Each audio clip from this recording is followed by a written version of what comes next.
Hi friends, మేము పెట్టే interesting videos కోసం ఇప్పుడే మా ఛానల్ని సబ్స్క్రైబ్ చేసి పక్కనే ఉన్న గంట సింబల్ని యాక్టివేట్ చేసుకోండి. అలా చేయటం వల్ల మేము పెట్టే ప్రతి ఒక్క వీడియో నోటిఫికేషన్ మీ వరకు ఈజీగా వచ్చేస్తుంది.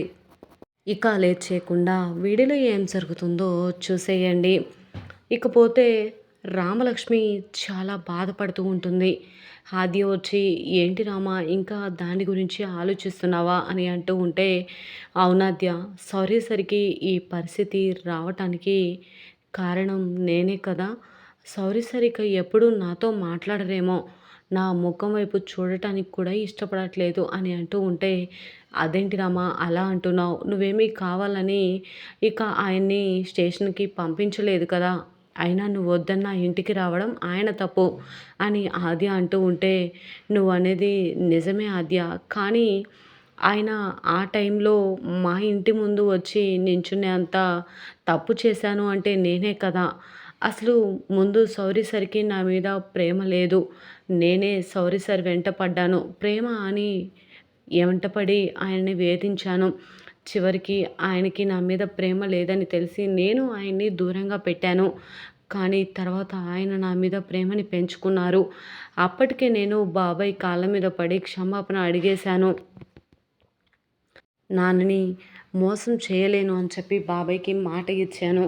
అలాంటప్పుడు సార్‌ని నేను ఎలా పెళ్లి చేసుకోగలను ఆద్య అని చెప్పి అంటూ ఉంటే, అవును, కానీ ఇందాక జాతకం చూపించినప్పుడు పంతులు గారు కూడా చెప్పారు కదా రామ, నువ్వు సంతోషంగా ఉంటావని, నీకు ఇష్టమైన వారితోనే నీ పెళ్లి జరుగుతుందేమో, అందుకే నువ్వు సంతోషంగా ఉంటావని ఆ జ్యోతిష్కుడు గారు కూడా చెప్పారు కదా, ఒకసారి ఆలోచించు రామ అనగానే, అదేంటి ఆద్య ఇంకా అలా మాట్లాడుతున్నావు, నాకు ప్రేమ పెళ్ళి అన్నీ జరుగుతాయని నువ్వు అనుకుంటున్నావా?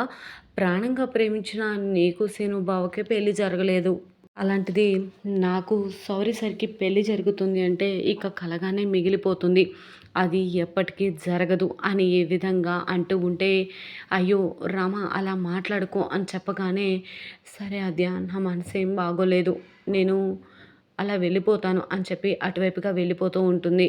ఇకపోతే ప్రశాంతిక దారి మధ్యలో వచ్చి బైక్ ఆపి, ఏంటి రామా ఎక్కడికి వెళ్తున్నావు, నాకు ఇచ్చిన మాటని మర్చిపోయావా ఏంటి, నీకు ఇచ్చిన మాటను నేను నిలబెట్టుకున్నాను కదా, అలాగే నువ్వు కూడా నాకు ఇచ్చిన మాటని నిలబెట్టుకో అని ఈ విధంగా అంటూ వెంటనే బైక్ ఎక్కు అనగానే, బైకా ఎందుకు అని అడుగుతూ ఉంటుంది. ఇప్పుడు అవన్నీ క్వశ్చన్లు వేయడానికి టైం లేదు, త్వరగా నువ్వు నా బైక్ ఎక్కు, మనిద్దరం ఎలాగూ కాబోయే భార్యాభర్తలమే కదా, ఇద్దరం అలా సరదాగా తిరిగేసి వద్దాం, ఒకసారి బైక్ ఎక్కు అని చెప్పగానే రామలక్ష్మి ఆలోచించకుండా బైక్ ఎక్కుతుంది. ఇకపోతే గ్రౌండ్లో శౌర్య మాత్రం జరిగిందంతా కూడా ఆలోచిస్తూ ఉంటాడు.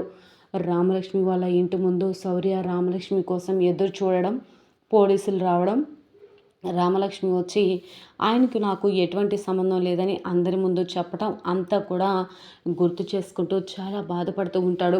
ఒకప్పుడు రామలక్ష్మి నేను లేకపోతే చనిపోతానని చెప్పింది. అలాంటి రామలక్ష్మి పోలీసుల ముందు నేనంటే ఏంటో, నేనంటే ఎవరో కూడా తెలియనంటూ, నాతో తనకి ఏ బంధం లేదన్నట్టు తను ఆ మాట చెప్పడం ఏంటి, అసలు రామలక్ష్మి ఇలా ఎందుకు చేస్తుంది అని చెప్పి చాలా బాధపడుతూ ఉంటాడు శౌర్య. ఇకపోతే బైక్ మీద రామలక్ష్మిని ఎక్కించుకొని శౌర్య చుట్టూ ప్రశాంతిక రౌండ్స్ వేస్తూ ఉంటాడు. ఇదేంటి ఈ శౌర్య సార్ చుట్టూ తిప్పుతున్నాడు ప్రశాంత్, కొంప తీసి ఇక్కడ నన్ను ఐ లవ్ యూ చెప్పమంటాడా ఏంటి అని చెప్పి అనుకుంటూ ఉండగా, వెంటనే ఇక దిగురామా అని చెప్పగానే రామలక్ష్మి ఇక బైక్ మీద నుంచి దిగుతుంది.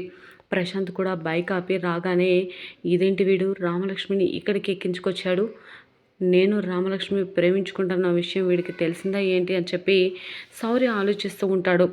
కాకపోతే రామలక్ష్మి దగ్గర నించొని ప్రశాంత్ ఈ విధంగా అంటూ ఉంటాడు, నీకు ఇచ్చిన మాటను నేను నిలబెట్టుకున్నాను కదా, నాకు ఇచ్చిన మాటని కూడా నువ్వు నిలబెట్టుకోవాలి కదా రామా అని చెప్పి అంటూ ఉంటే, నాకు ఇచ్చిన మాట నీకు గుర్తుందని నేను అనుకుంటున్నాను అనగానే, అది అది అని అంటూ ఉంటుంది.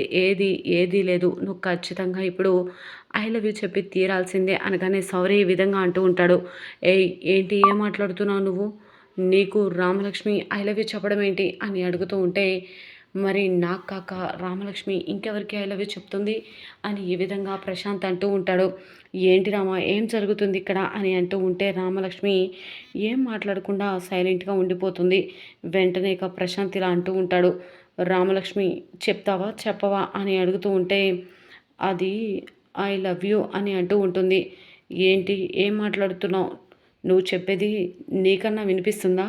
నాకు అస్సలు వినిపించట్లేదు, కొంచెం గట్టిగా చెప్పు అనగానే రామలక్ష్మి ఆలోచిస్తూ ఉంటుంది. వెంటనే ఇక ప్రశాంత్ ఇలా అంటూ ఉంటాడు.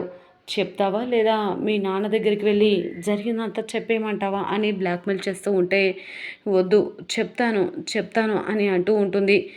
ఏంటి రామలక్ష్మి వాడు బెదిరిస్తున్నాడు, నువ్వేమో బెదిరిపోతున్నావు, అసలు ఏం జరుగుతుందో నాకు అర్థం కావట్లేదు అని ఈ విధంగా అంటూ ఉంటాడు శౌర్య. రామలక్ష్మి వెంటనే ఏం చేయాలో అర్థం కాక గట్టిగా ఐ లవ్ యూ అని చెప్పి చెప్పగానే ఒక్కసారిగా ప్రశాంత్ షాక్ అయిపోతాడు. సారీ షాక్ అయిపోతాడు. ఏంటి రామలక్ష్మి ఏం చేస్తున్నావు నువ్వు? వాడికి ఐ లవ్ యూ చెప్పడం ఏంటి అని అంటూ ఉంటే చూసావు కదా రామలక్ష్మి చేత ఐ లవ్ యూ చెప్పించుకున్నాను, రామలక్ష్మి ఎవరనుకున్నావు అని ఈ విధంగా అంటూ రామలక్ష్మికి నాకు పెళ్ళి కుదిరిపోయింది అని చెప్పగానే ఒక్కసారిగా శౌర్య షాక్ అయిపోతాడు. రామలక్ష్మిని బైక్ మీద ఎక్కించుకొని ప్రశాంత్ ఇక తీసుకొని వెళ్ళగానే శౌర్య ఈ విధంగా ఆలోచిస్తూ ఉంటాడు. అంటే రామలక్ష్మికి ప్రశాంత్కి పెళ్ళి ఫిక్స్ అయిపోయిందా? నేను ఇక ఛాయకి అలాగే ప్రశాంత్కి పెళ్ళి ఫిక్స్ అయిందేమో అనుకున్నాను. అంటే రామలక్ష్మికి ప్రశాంత్తోనే పెళ్ళి కుదిరిందనమాట. అంటే వీళ్ళిద్దరికీ త్వరలో పెళ్ళి అవ్వబోతుందా? నేను తెలియకుండానే రామలక్ష్మిని ప్రేమించడం మొదలుపెట్టాను అని ఈ విధంగా బాధపడుతూ ఉంటే వెంటనే ఇక రామలక్ష్మి బైక్ మీద వెళ్తూ చాలా బాధపడుతూ ఉంటుంది. నన్ను క్షమించండి సార్, నన్ను క్షమించండి. మీ కళ్ళ ముందే నేను వేరొకరిని ప్రేమిస్తున్నాను అని చెప్పాను. మీ మనసు ఎంత గాయపడిందో ఏమో సార్.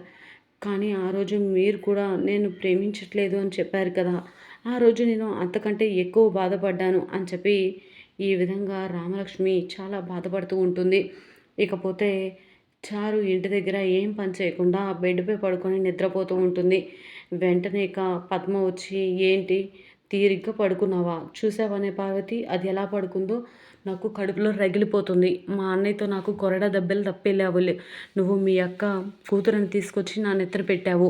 అదేమో ఒక్క పని చేయట్లేదు. పెళ్ళికి ముందు ఇంట్లోకి వచ్చి అత్తయ్య నువ్వే పని చేస్తే అది చేస్తాను, ఏది చెప్తే అది వింటాను అని చెప్పిన ఆ చారు ఇప్పుడు ఏమైందో నాకు అర్థం కావట్లేదు అని చెప్పి అంటూ ఉంటే వెంటనే చారు ఇలా అంటూ ఉంటుంది. నీకు నేనేమి పని మనిషిని కాదు అని చెప్పి అంటూ ఉంటే ఏంటే ఏం మాట్లాడుతున్నాను అని చెప్పేసి పద్మ చారుపై చేయెత్తుతుంది. చారు తిరిగి పద్మ చంప పగలగొట్టనా అని అటునుంచి వస్తున్న రఘురామ్ అలాగే జానకి ఇద్దరు కూడా చూసి షాక్ అయిపోతారు. ఏం జరుగుతుంది ఇక్కడ అని అనగానే వెంటనే మరిక చారుకి గట్టిగా రఘురామ్ బుద్ధి చెప్పబోతున్నాడా? ఏం జరుగుతుంది?